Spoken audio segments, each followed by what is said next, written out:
Hello, YouTubians. I wanted to stop by really quick to speak about a disorder that I have. It's called achalasia. It's a disease. I prefer to say disorder because disorder sounds better to say.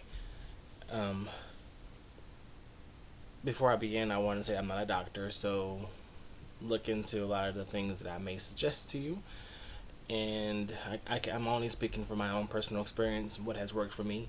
And pretty much I'll start off by telling you I'm 26 years old now, and I first realized that I had achalasia when I was 19 years old, or actually I had it for about a year at 19 before I got it diagnosed.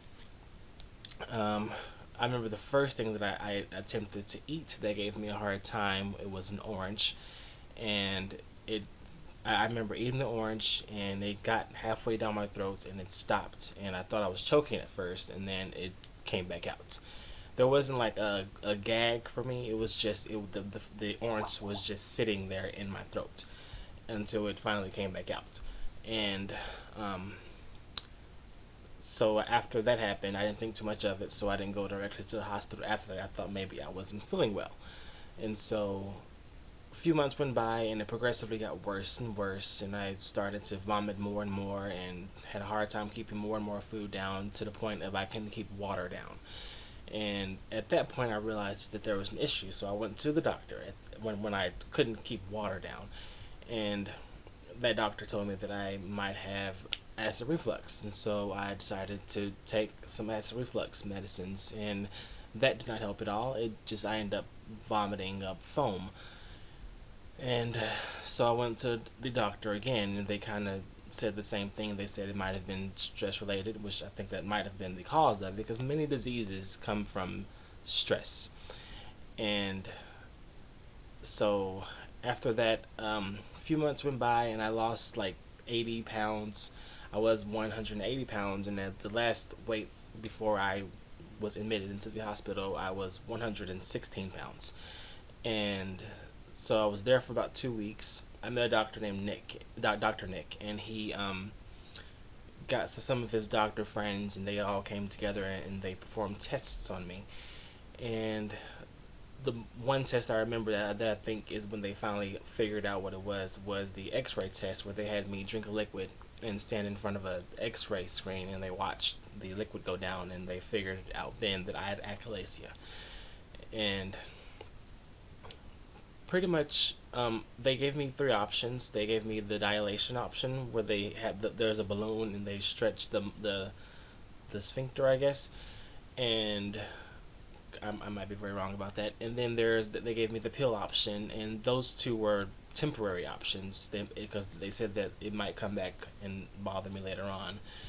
And they gave me the third option, which was the surgery, which is what I chose to do. I chose to do the surgery, which is where they cut off the top of my stomach, and they cut off the part of my esophagus that wasn't working properly, and they pretty much shoved it all together and made it work that way. And so I've been able to swallow ever since. And um, I don't look at it as a disease. I'm not suffering. I'm okay. I Whenever I eat, I do have to have water or tea or juices. Not much on carbonated drinks, because that kind of agitates the situation, because my esophagus still does not work properly. I still have achalasia. It's My throat does not work properly the way it's supposed to, so I have to have support to push the food down.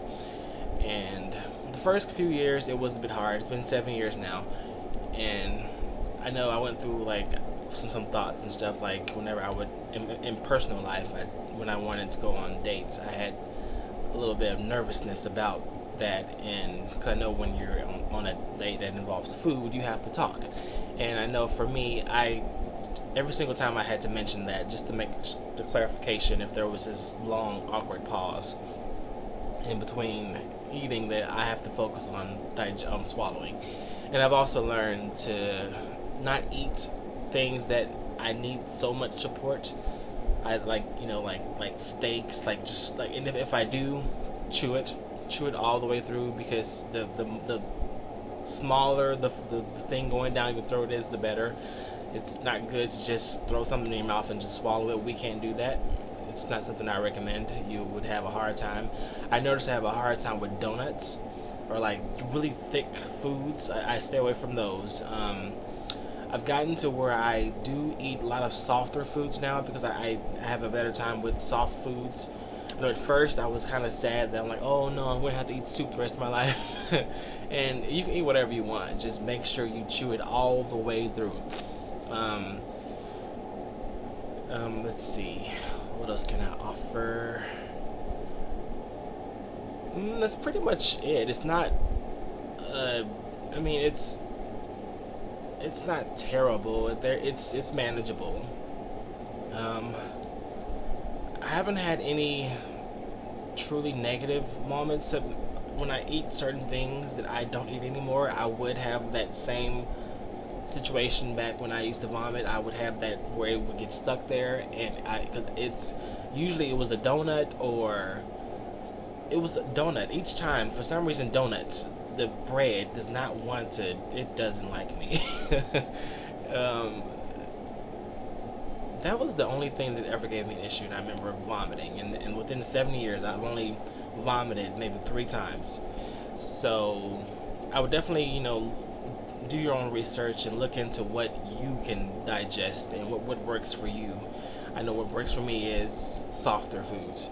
And I always have a water bottle nearby, or whenever I eat, I always have water or tea or stuff like that. And you can drink soda, but in moderation. Don't go crazy because it just, you want to care for your esophagus. Your esophagus is not normal. So yeah, so this is me sharing my story. If you have any questions, leave them down there in the comments below, or send me a message, or yeah. So, anyways, thank you for listening. Have a great day, good night, good evening, afternoon, whatever time of day it is. You make it a good one.